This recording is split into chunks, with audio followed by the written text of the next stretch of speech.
ब्रह्मा मुरारी त्रिपुरांतकारी भानु शशि भूमि सुधोदश्च गुरुच शुक्र शनि राहु केतु सर्वे ग्रह शांतिकरा भवन्तु। मित्रों नमस्कार, मैं हूं पंडित कैलाश जोशी और आप देख रहे हैं मेरा यूट्यूब चैनल संस्कृति से। आपका बहुत स्वागत है मेरे चैनल में। मित्रों, आज मैं सिंह राशि के जातकों के लिए लेकर के आया हूं फरवरी 2025 का मासिक राशिफल। यह मासिक राशिफल आपकी जन्म राशि, चंद्र राशि, मून साइन पर आधारित है। यदि आप अपनी जन्म पत्रिका का विश्लेषण विवेचना कराना चाहते हैं तो वीडियो पर चल रहे नंबर पर आप संपर्क कर सकते हैं। मित्रों, आपने थंबनेल तो देख ही लिया है। थंबनेल में लिखा है फरवरी का फरमान पूरे होंगे अरमान। ऐसा थंबनेल क्यों लिखा है, आप वीडियो के आरंभ से अंत तक बने रहेंगे तो आपके समझ में आएगा। एक और निवेदन, यदि वीडियो आपको अच्छा लगे तो वीडियो को लाइक कीजिए, शेयर कीजिए, चैनल को सब्सक्राइब करके मुझे सहयोग भी आप प्रदान कर सकते हैं। मित्रों, जो सिंह राशि है, सिंह राशि के जो स्वामी हैं वह भी छठे भाव में बैठे हुए हैं 11 फरवरी तक, अर्थात सूर्य नारायण भगवान। और सूर्य नारायण भगवान किसी भी भाव में जाते हैं तो वह अपना अच्छा ही फल देते हैं। हालांकि एक शर्त है, वह नीच के ना हो। तो अभी नीच के होने का तो कोई सवाल नहीं है। छठे भाव में वह बैठे हुए हैं अपने पुत्र की राशि में, मकर राशि में, और 11 फरवरी के बाद वह फिर अपने पुत्र की ही दूसरी राशि कुंभ राशि में जाएंगे और वहां पर अपने पुत्र शनि महाराज से उनकी मुलाकात होने वाली है। और मुलाकात बहुत सौहार्दपूर्ण रहने वाली है। और शनि जो अभी मूल त्रिकोण में है कुंभ राशि के, और कुंभ राशि में अंतिम बिंदु पर हैं, संक्रमण पर हैं, वहां से वह जाने वाले हैं आपके अष्टम भाव में। तो वहां पर सूर्य शनि की मुलाकात होगी। उससे पहले आपको बताता हूं, सूर्य की 11 फरवरी तक जो स्थिति है वह छठे भाव में, ऋण रोग शत्रु के भाव में, और आपके कॉम्पिटिटिव एग्जाम के भाव में। ऋण रोग शत्रु से तो आप मुक्त रहेंगे, इसमें कोई आश्चर्य नहीं है, कोई संदेह शक शुबा नहीं है। लेकिन जो कॉम्पिटिटिव एग्जाम आपके होंगे 11 फरवरी तक आप देंगे, प्रतिस्पर्धा, प्रतियोगिता, परीक्षा, उसमें आप सफल होंगे। वह किसी भी प्रकार की प्रतियोगिता हो सकती है आपके जीवन को लेकर के, उसमें आप अव्वल निकलेंगे। 11 फरवरी के बाद जैसे ही शनि महाराज के साथ और शनि के घर में सूर्य नारायण भगवान जाएंगे और पूरे फिर 28 फरवरी तक वहां पर वो शनि के साथ रह करके फरवरी के फरमान को पूरा कैसे करते हैं। वहां से शनि भी, सूर्य भी आपकी राशि को सप्तम दृष्टि से देख रहे हैं। और सबसे बड़ी बात यह है, आज तक तो सप्तम दृष्टि से केवल अकेले शनि आपकी राशि को देख रहे थे। यह अच्छा फल नहीं था शनि का, लेकिन अब शनि के साथ साथ सूर्य भी वहां पर आ गए हैं। तो शनि की जो दृष्टि है वह शनि की दृष्टि समाप्त प्राय हो जाएगी। और सूर्य की दृष्टि, क्योंकि सूर्य का अपने आप में इतना तेज है, बल है, ओज है और उनका प्रकाश है, उस प्रकाश के सामने कोई टिक नहीं सकता है। तो वह अपनी राशि को देखेंगे तो सप्तम भाव को भी वो प्रकाशित करेंगे, जागृत करेंगे 28 फरवरी तक, 11 फरवरी से 28 फरवरी तक। और साथ में अपनी राशि को भी वह जागृत करेंगे, जागृति नहीं करेंगे, व्यक्तित्व को प्रकाशित करेंगे, उसमें जागृति लाएंगे, चेतना लाएंगे और आपके बिगड़ते हुए कार्यों को भी वह संभालेंगे। क्योंकि बिगड़ते हुए कार्य कैसे, सप्तम भाव में शनि की स्थिति आज तक थी और आपकी राशि को भी वो सप्तम दृष्टि से देख रहे थे। सप्तम भाव पति पत्नी का भाव, लाइफ पार्टनर का भाव, बिजनेस पार्टनर का भाव, इनको वह बाधित कर रहे थे। शनि धीरे धीरे वो कर रहे थे, नुकसान दे रहे थे। लेकिन अब जब सूर्य आ गए हैं, सूर्य उस भाव को, आपके सप्तम भाव को, लाइफ पार्टनर को, बिजनेस पार्टनर को, बिजनेस पार्टनरशिप में प्रगति लाएंगे, चेतना लाएंगे, जागृति लाएंगे और वहीं आपके व्यक्तित्व में निखार लाएंगे। व्यक्तित्व का विकास होगा, बिगड़ते हुए काम बन जाएंगे जो आज तक बनते बनते बिगड़ जा रहे थे। यह फरवरी का पहला फरमान है। दूसरा, गुरु की राशि में शुक्र, शुक्र की राशि में गुरु, और शुक्र उच्च के हो रहे हैं और वो भी अष्टम भाव में उच्च के हो रहे हैं सिंह राशि के जातकों के लिए। अष्टम के शुक्र बहुत ही जबरदस्त फल देने वाले हैं, क्योंकि आपके भाग्य के वह द्वादश भाव में हो जाते हैं। भाग्य भाव के द्वादश भाव में शुक्र का होना यह बहुत ही चमत्कारिक रिजल्ट देने वाला होता है। और वहां पर राहु भी हैं। राहु जो अष्टम भाव में आपको सिर दर्द, कमर दर्द, पेट दर्द, लीवर की खराबी, किडनी की खराबी, बीपी का हाई होना, गुस्सा अधिक आना, आवेश आना, यह कर रहे थे, उसमें सब पानी डाल देंगे शुक्र।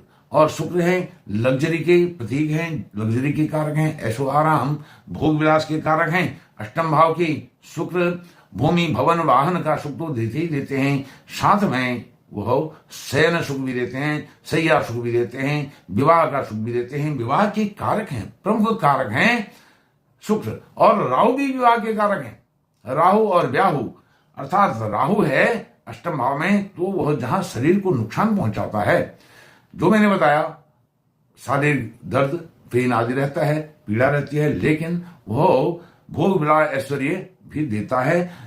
हालांकि भोग इतना हो जाए, विलास इतना हो जाए, उसके कारण भी आपका शरीर थक सकता है, कमजोर हो सकता है, पीड़ा हो सकती है शरीर में, यह भी एक कारण हो सकता है। फिर भी अपनी सेहत का ध्यान देते हुए शुक्र के जो चमत्कारिक लाभ हैं उनका आप लाभ उठाइए। अब बात कर रहा हूं मंगल। मंगल आपके लाभ भाव में है, सुकेश हैं और भाग्येश हैं। साथ में वह लाभ भाव में अर्थात एकादश डिजायर भाव में बैठे हुए हैं, यह भी बहुत उत्तम स्थिति है। लाभ भाव में मंगल आपकी राशि के मित्र, तो आपको परम लाभ वो देने जा रहे हैं, क्योंकि सुखेश हैं। सुख भाव के नवम भाव में वो बैठे हैं, अर्थात सुख भाव से भाग्य भाव में मंगल बैठे हैं, तो बहुत ही जबरदस्त लाभदायक हैं। और साथ में वह जो मंगल हैं, मंगल की जो नवम दृष्टि है वह शनि पर पड़ रही है, और 11 फरवरी के बाद सूर्य पर भी पड़ेगी। तो शनि मंगल की जो नवम दृष्टि होगी शनि पर और सूर्य पर नवम दृष्टि मंगल की, यह भी चमत्कारिक दृष्टि होने वाली है। अब जो केतु हैं धन भाव, कुटुंब भाव, वाणी के भाव में, और वह वाणी का घर तो है ही है, वाणी के घर में आपके बुध विराजमान है, जो वाणी बुध का घर है, जो वाणी के कारक होते हैं, बुध उनका घर है, उसमें केतु विराजमान है। और दशम भाव में गुरु विराजमान है। दशम भाव के गुरु अर्थात केंद्र के गुरु, सौम्य ग्रह यदि केंद्र में आ जाए तो कोई ग्रह, कोई भी बाधा, कोई भी मुश्किल आसानी से पार हो जाती, मुश्किलें आती हैं, स्ट्रगल आते हैं, और टैकल करने में सफलता मिलती है, गुरु केंद्र में है। हालांकि वह शत्रु राशि की हो, लेकिन वह शुक्र की राशि में है, शुक्र गुरु की राशि में है, तो यह राशि परिवर्तन का जो योग फरवरी के पूरे महीने आपके अष्टम और दशम भाव में बन रहा है, यह जबरदस्त है। क्योंकि दशम भाव कार्य क्षेत्र का है, कैरियर का है, काम काज का है, परिश्रम का है, पिता का है, तो गुरु ज्ञान के कारक भी हैं। ज्ञान से धन अर्जन करेंगे, ज्ञान के बल पर कार्य आपको प्राप्त होगा, और नए नए रिश्ते, नए नए आयाम जुड़ेंगे, जो आपने कभी सपनों में सोचा था या नहीं सोचा था, जो नहीं सोचा था वो भी नए नए काम आपके फरवरी के महीने में बन सकते हैं, गुरु और शुक्र के राशि परिवर्तन योग के कारण। क्योंकि शुक्र उच्च के हैं, उच्च के हैं, भाग्य भाव के द्वादश भाव में हैं, और दशम भाव में गुरु, अष्टम भाव में शुक्र, तो यह बहुत ही उत्तम स्थिति आपके लिए आ रही है। और जो गुरु हैं पंचम दृष्टि से आपके धन, कुटुंब, परिवार के भाव को, वाणी के भाव को दिख रहे हैं। जब केतु पर गुरु जैसे ग्रह का एस्पेक्ट दृष्टि हो जाती है, तो केतु क्या करते हैं, केतु यह सोने पर सुहागा उत्पन्न कर देते हैं, क्योंकि केतु के पास बुद्धि, विवेक नहीं है, केवल बल है।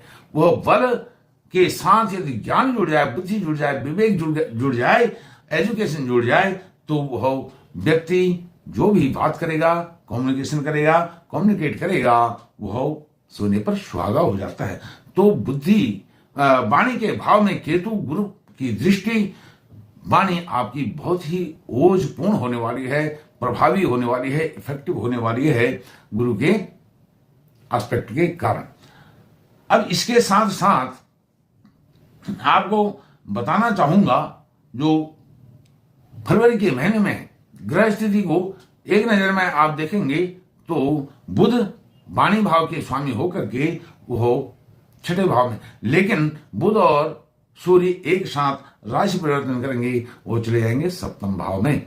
यह बहुत अच्छी स्थिति हो जाएगी। और शुक्र और राहु तो अष्टम भाव में अच्छे होते ही होते हैं, इसमें कोई संदेह नहीं है। और 29 मार्च के बाद आपको शनि की ढैया प्रवृत्त होगी, लागू होने जा रही है। घबराने की बात नहीं है। शनि की ढैया आरंभ हो उससे पहले आपका यह सफलता का ट्रेलर आप फरवरी में अवश्य देखेंगे। फरवरी का फरमान, पूरे होंगे अरमान। और अधिक लाभ प्राप्त करने के लिए हनुमान चालीसा का रोज पाठ करें, क्योंकि लाभ भाव में मंगल हैं, वो सुखेश भी हैं, भाग्येश भी हैं। भाग्य आपका साथ भरपूर देगा। सूर्य नारायण भगवान आपकी राशि के स्वामी होते हैं, तो इसलिए सूर्य नारायण भगवान को रोज अर्घ दें। और साथ में आदित्य हृदय सूत्र का पाठ करें। आदित्य सूत्र का पाठ नहीं कर सकते हैं तो केवल सूर्य को अर्घ्य दे करके प्रणाम करें। इससे आपके जीवन में चमत्कार होगा, चमत्कार से कम नहीं होगा। मित्रों, आपका बहुत बहुत धन्यवाद। नमस्कार।